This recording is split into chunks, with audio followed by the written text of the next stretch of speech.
हाँ भाई देखो, इंटरनेशनल फाइनेंशियल मैनेजमेंट में होता है कि आपकी जो फाइनेंशियल ट्रांजैक्शंस होती है वो किस बेसिस पे होती है। तो आपको पता है एक तो होता है फॉरेन एक्सचेंज, है ना। फॉरेन एक्सचेंज का मतलब क्या होता है कि एक करेंसी का दूसरी करेंसी में आप क्या कर रहे हो, कन्वर्ट कर रहे हो। Conversion of one currency to another currency, उसको क्या बोलते हैं, फॉरेन करेंसी। और जिस मार्केट में ये चीज हो रही है उसको बोलते हैं foreign exchange market. A market where exchange of one currency of a one country to another currency of another country. ठीक है, करेंसी ऑफ अनदर कंट्री। आप क्या कर रहे हो, एक कंट्री की करेंसी को दूसरी कंट्री की करेंसी में कन्वर्ट कर रहे हो, उसको बोलते हैं फॉरेन एक्सचेंज मार्केट। ठीक है, और एक होती है फॉरेन एक्सचेंज रेट। क्या होती है, एक रेट जिस पर एक्सचेंज करेंसीज का एक्सचेंज होता है। ठीक है, foreign exchange rate. Foreign exchange rate का मतलब समझ में आ गया, फॉरेन एक्सचेंज समझ में आ गया, and then foreign exchange market आपको समझ में आ गया। ठीक है, आ गया समझ में। ठीक है, आप हो इंडिया से, कहां से हो आप हो इंडिया से, और इंडिया की करेंसी क्या है, आपकी रुपए। आपकी करेंसी क्या है, रुपए, और आप कन्वर्ट कर रहे हो किस में, डॉलर में। तो आप ये देखोगे कि एक डॉलर कितने रुपए का है, तो आप लिखते हो ₹70 का। तो ये हुआ डायरेक्ट कोट। क्या बोलते हैं, डायरेक्ट कोट। ये जो लिखा गया है इसको क्या लिखा है, डायरेक्ट कोट, मतलब कि फॉरेन करेंसी कितने आपकी करेंसी के कितने इक्विवेलेंट है। ठीक है, इसको क्या बोला आपने, डायरेक्ट कोट। ठीक है, एक आप लिख रहे हो इनडायरेक्ट कोट। इनडायरेक्ट कोट, इसका मतलब क्या है भाई आपका, इसको कैसे कैलकुलेट किया जाता है, आपकी जो करेंसी है इंडियन करेंसी, उसमें डॉलर कितना आ जाएगा, कितना आ जाएगा निकालना है, तो 1 डिवाइड में डायरेक्ट कोट। ठीक है, बिल्कुल यही होगा ना। जैसे आपने क्या कि $1 में 70 रुपए होते हैं, तो ₹1 में कितने डॉलर होंगे, ₹1 में कितने डॉलर होंगे। तो डॉलर जो भी बनेगा आपका, जैसे 1 डिवाइड में 70, तो अपने आप निकल जाएगा कि इतने आपके डॉलर होंगे। ठीक है, आगे समझ में। ओके, हमने क्या लिखा है, एक तो हमने लिखा है आस्क प्राइस। अब ध्यान से सुनना भाई, आपने ना कुछ रट्टे नहीं मारने, सुनना है। आस्क प्राइस, और दूसरा आपने पढ़ा है बिड प्राइस। आप लोग कस्टमर है, आपको चाहिए फॉरेन करेंसी, तो कस्टमर से पूछा गया है आप लोगों को चाहिए, नहीं कितने में चाहिए, नहीं वो कह रहा है कि मैं दूंगा आपको $1 100 में, तो क्या हो गई आपकी वो, नहीं किसने कहा बिड प्राइस है। अरे देखो ध्यान से सुनो, मैंने एक सिंपल सी लाइन बोल लिखवाई, दूसरी पढ़ना, पास प्राइस में क्या लिखा है बोलो। मतलब जो डीलर है उससे आप परचेज कर सकते हो। आप सभी को फॉरेन करेंसी चाहिए, फॉरेन करेंसी चाहिए, मैं कह रहा हूँ, आपने कहा कि भाई मेरे को डॉलर चाहिए, मैं कहता हूँ ₹80 मैं दूंगा, तो ये आस्क प्राइस हो गई। मतलब मेरी तरफ से, डीलर की तरफ से आस्क पूछा, आप कितने देने के लिए रेडी हो। कुछ समझ में आई बात आपको, आपको क्या दे, आपको चाहिए फॉरेन करेंसी, तो मैं कितने रुपए में दे रहा हूँ, तो वो क्या होगी, आस्क प्राइस। आस्क प्राइस में क्या होगा, डीलर है ना, डीलर वो आपको फॉरेन करेंसी कितनी रुपए में आपको अवेलेबल कराता है। इतनी बात समझ में आ गई। कॉस्ट ऑफ सेलिंग या कॉस्ट ऑफ, आपके लिए कॉस्ट ऑफ परचेज। ठीक है, आप परचेज करना चाहते हैं, कन्वर्ट करना चाहते हैं, तो कितना देंगे। बिड प्राइस, क्या लिखा है बिड प्राइस में आपने, ये आप देखो सुनो, आपके पास फॉरेन करेंसी है, फॉरेन करेंसी, और आप उसको ना कन्वर्ट करवाना चाहते हो रुपये में, तो मैं कितना देने के लिए तैयार हूँ। यानी कि डीलर या अथोराइज पर्सन जो आप लास्ट लेक्चर में पढ़ के आए, वो कितना देने के लिए तैयार है। बात समझ में आ गई, दोनों में फर्क। अब देखो जरूरी थोड़ी है, मैं वो तो अभी आप देखेंगे कराएंगे कितने में। देखो सुनो, मैंने तो बस मीनिंग बताया है। एक तो आपको करेंसी चाहिए थी, तो फिर मैं रेट बता रहा हूं कि भाई मैं आपको इतने रुपए में दूंगा। दूसरा, आप देखो, आप सोना लेने गए, सोना बेचने गए। सोना लेने गए तो अलग प्राइसेस होते हैं, लेने गए तो वो, मैं अभी उस कंसेप्ट पे तो आया नहीं हूँ, मैं तो बस इस बात पे बात कर रहा हूँ मीनिंग क्या है? आस्क प्राइस का मतलब है कि जो डीलर है वो क्या है, फॉरेन करेंसी आपको अवेलेबल कराएगा कस्टमर को, किस रेट पे कराएगा वो होगी आस्क प्राइस। और बिड प्राइस का मतलब क्या हुआ कि कस्ट इनके पास, आम पब्लिक के पास क्या फॉरेन करेंसी है और वो बेचना चाहते हैं मुझे, तो उसको क्या बोलेंगे? Bid prices. ठीक बात है।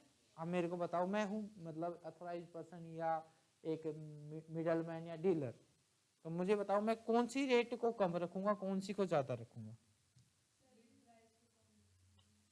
खरीदूंगा कम पे करता है ना सुनार, ज्वेलर सारे ऐसे ही करते हैं।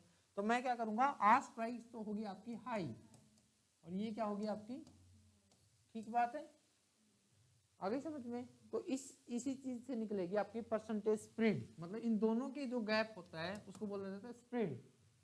क्या बोला जाता है? स्प्रेड। और परसेंटेज स्प्रेड निकलेगी। प्रॉफिट कैसे होगा?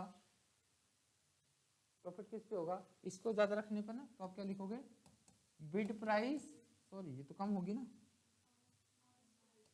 आस्क प्राइस माइनस में बिड प्राइस डिवाइड में आपका आस्क प्राइस, तो टोटल नहीं आस्क प्राइस, ठीक है। आस्क प्राइस माइनस में बिड प्राइस डिवाइड में आपका आस्क प्राइस।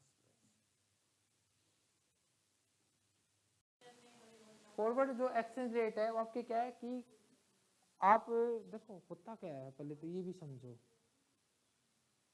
कि आज की डेट में आपने कोई कॉन्ट्रैक्ट डिसाइड कर लिया, एग्रीमेंट कर लिया कि ये जो करेंसी आपको $100 की रिक्वायरमेंट है, मैं बेचने वाला हूँ, मैंने कह दिया या कि मैं आपको ये जो $100 है आपको मैं 70 रुपीज़ में अवेलेबल करवा दूंगा। आपको एक रिस्क है, हैजिंग की टेक्निक होती है, आपने पता होगा, आपने पढ़ा होगा डेरिवेटिव मार्केट में, तो ये सारा डेरिवेटिव मार्केट का पार्ट है।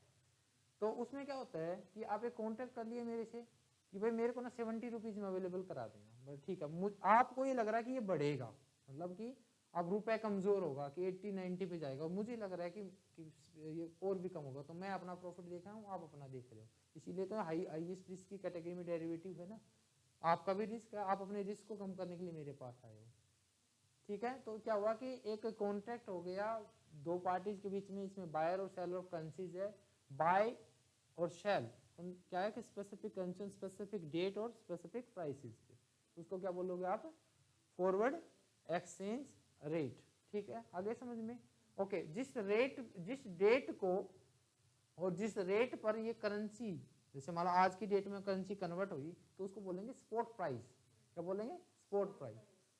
स्पॉट प्राइस का मतलब होगा कि वो रेट या स्पॉट जो आपकी रेट है वो क्या होगी, जिस रेट पर आपकी करेंसीज का एक्सचेंज किया जाएगा, तो क्या होगी आपकी स्पॉट एक्सचेंज रेट, ठीक है। स्पॉट एक्सचेंज रेट मीनिंग समझ में आ गया भाई?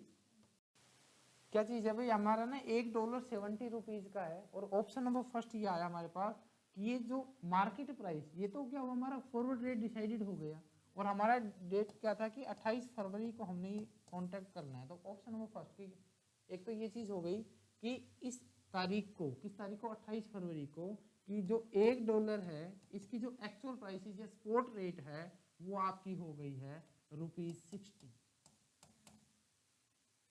और दूसरी चीज ये भी तो हो सकती है कि $1 का प्राइस ₹75 भी हो जाए, है ना। बात समझ में आ गई मेरी? देखो अब जब आप क्या कर रहे हो, जब आप 70 के बदले आप दे रहे हो कितने, 60, मतलब वो रेट आपकी क्या है, 60 हो रही है। क्या हो रही है? 60 हो रही है। फायदा है नुकसान? नुकसान है या फायदा?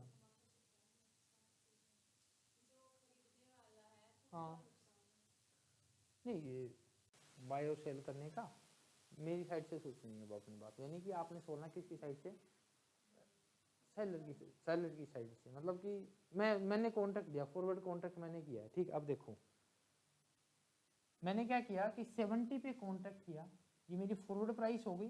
फॉरवर्ड प्राइस क्या है? 70। और स्पॉट प्राइस कितनी है इस केसेस में? ऑप्शन नंबर फर्स्ट तो ये आया। और दूसरे में क्या है, फॉरवर्ड प्राइस आपका 70 है और दूसरी स्पॉट प्राइस कितनी हो गई? 75, ठीक है। तो एक चीज होती है आपको ना, एक चीज निकालनी होती है, या तो फॉरवर्ड डिस्काउंट निकल के आएगा या फिर आपका फॉरवर्ड प्रीमियम निकल के आएगा। जब भी देखो, पहली बात तो फॉरवर्ड प्रीमियम तब निकलेगा जब आपकी फॉरवर्ड एक्सचेंज रेट ज्यादा होगी स्पॉट रेट से। एक तो ये चीज समझो, ठीक है, बोलिए समझ में आ रहा है।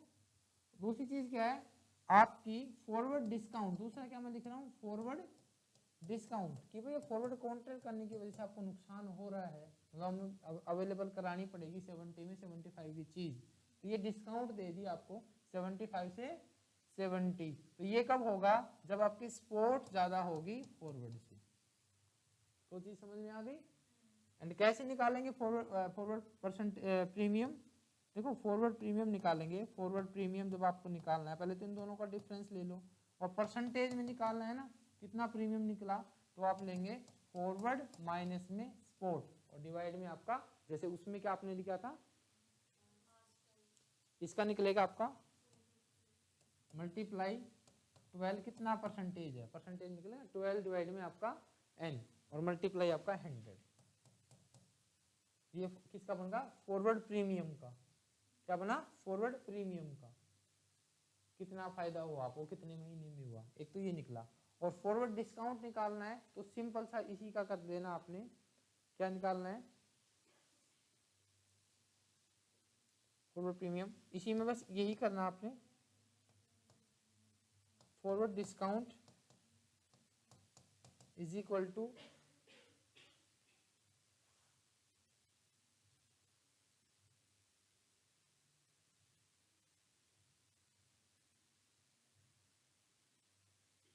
सेम ही फॉर्मूला रहेगा, बस ये फर्क क्या आएगा, बस वो चीज आ जाएगी आपकी, स्पॉट माइनस में फॉरवर्ड डिवाइड में आपका एस,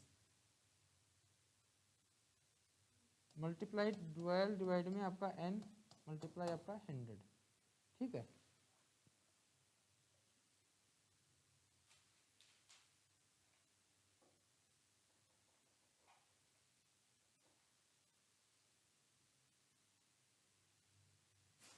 तो लिखा मैंने एफ नहीं, ये रहेगा भाई, यही आपका एफ माइनस में ऐसे रहेगा, यही बस आपने ये देखना है कि ये ज़्यादा है या कम है बस। ठीक है, फॉर्मूला यही रहेगा, अपने आप निकल जाएगा। ठीक है, रेट डिफरेंसेस की वजह से या तो प्रीमियम निकलेगा आपका फॉरवर्ड। एक ये चीज़ याद रखना कि कौन सी चीज़ ज़्यादा है तो आपका प्रीमियम है।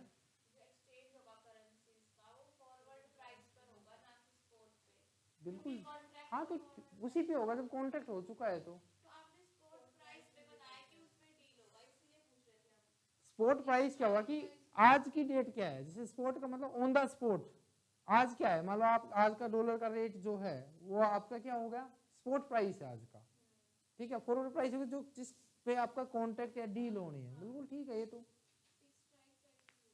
है, वो अलग अलग कंसेप्ट है। जैसे स्पोर्ट्स स्ट्राइक जैसे वहाँ पे बात करते हो ना आप, जैसे डेरिवेटिव में आप पढ़ रहे हो तो वो अलग, यही चीज़ है वो आपकी जो स्ट्राइक प्राइस जिस पे आपका कॉन्ट्रैक्ट हो रहा है, स्ट्राइक कर रहे हो आप। ठीक है, हाँ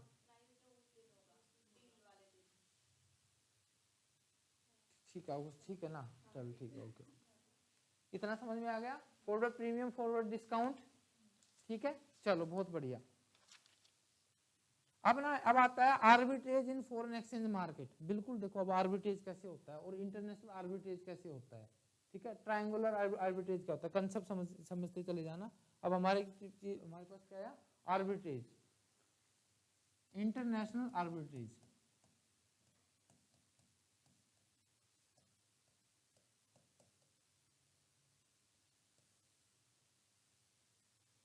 इंटरनेशनल आर्बिट्रेज,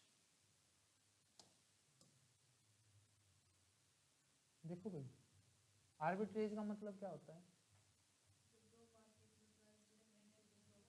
ठीक है, अपने को ठीक है ना, इंटरनेशनल लेना है, हमने इंटरनेशनल लेना है।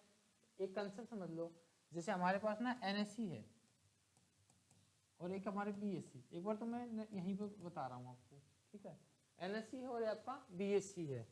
अब एनएससी में ऐसा होता तो नहीं है, इसको छोड़ ही दो आप, क्योंकि एक ही कंट्री में दो रेट कैसे हो जाएगी। तो इंडिया का एक मार्केट है क्या, एनएससी। ठीक है, चलो यूएस का ही ले लिया आपने, तो वहाँ तो जो डॉलर की रेट हो वही होगी। ठीक है, चलो ऐसे ले लो, कोई बड़ी बात नहीं है। या कोई और ऐसी कंट्री ले लो, ठीक है, ये ले लिया, कोई चक्कर नहीं, यहाँ ले लिया। यहाँ पर NSC में जो वो है $1 है, वो आपको मान लीजिए, समझने के लिए कंसेप्ट है, ठीक है, ये लॉजिक मत लगाना कि ऐसा वहाँ होता नहीं है या नहीं होता, बस ऐसे मान लेना। $1 आपका ₹70 का है, ठीक है। और यहाँ पर जब आप देख रहे हो, यानी USA में जाके आपने देखा, वहां पर आपने देखा कि जो $1 मिल रहा है, रुपीज की जो वैल्यू वहां देखी गई, वहां थोड़ी सी स्ट्रॉन्ग हो गई उनके मार्केट में, और रुपी वहां पर आपको मिल रहा है 60 में, ठीक है। आप क्या कर रहे हो, देखो आपको फायदा क्या है, अब देखो, आप आर्बिट्रेज का मतलब होता है कि आप ना प्रॉफिट कमा रहे हो, किससे कमा रहे हो, दो जो मार्केट है उनके प्राइस डिफरेंसेस की वजह से। आप यहाँ से क्या करोगे, यहाँ से तो आप करोगे डॉलर्स को, और यहाँ पर आके और तो अपने $10 कमा लोगे, तो इसको बोलते हैं इंटरनेशनल आर्बिट्रेज। समझ में आ गया? आर्बिट्रेज प्रोसेस को अगर आप इंटरनेशनली आप कर देते हो ना, तो उसको क्या बोलते हैं, ठीक है, बहुत बढ़िया। अब एक और चीज पढ़ो, triangular arbitrage, triangular international arbitrage.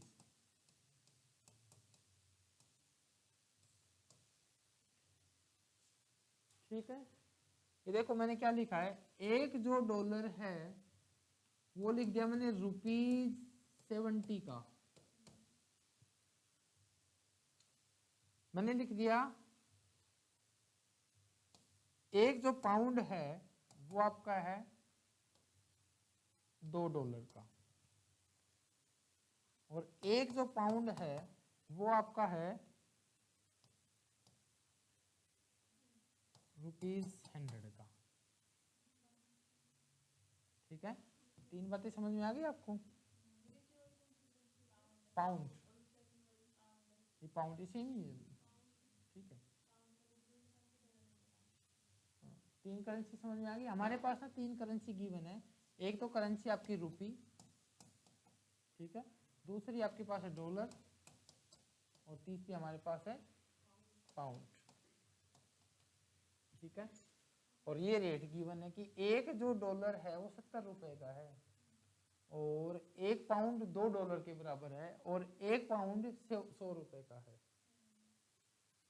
एक पाउंड आपका ₹100 का, ठीक है। समझ में आ गई बात? ठीक है। अब देखो आपने क्या किया, अब इसमें ट्रायंगुलर आर्बिट्रेज में क्या कर रहे हो आप, देखो अगर आप देखो एक पाउंड लेके आते हैं, एक आपने पाउंड खरीदा, तो कितने रुपए देने पड़े, ठीक है, ओके। और $1 ले तो ₹70 देने पड़ेंगे, तो $10 कितने महंगा आए आपको, $10 कितने में आए, $10 आपके आ गए ₹700 में, $10 आपके ₹700 के बराबर पड़ गए, ठीक है। और ₹700 में कितने पाउंड ले सकते हो आप, 7 पाउंड आपने ले लिए, 7 पाउंड, और 7 पाउंड में कितने डॉलर आ जाएंगे,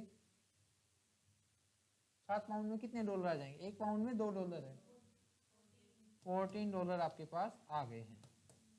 कुछ समझ में आया? अब आप क्या करोगे, ट्रायंगुलर में जो भी आपका होता है इंटरनेशनल ट्रायंगुलर आर्बिट्रेज में, पहले वो क्या खरीदेगा, वो पहले खरीदेगा पाउंड, पाउंड खरीद के, पाउंड खरीद लिया, पाउंड खरीद के उसे वो क्या करेगा, डॉलर में कन्वर्ट करेगा, एंड देन डॉलर को फिर वो यहाँ बेचेगा और पैसे कमाएगा। इसको क्या बोलेंगे, ट्रायंगुलर आर्बिट्रेज। ये ऑनलाइन में समझ में आया भाई ये कंसेप्ट?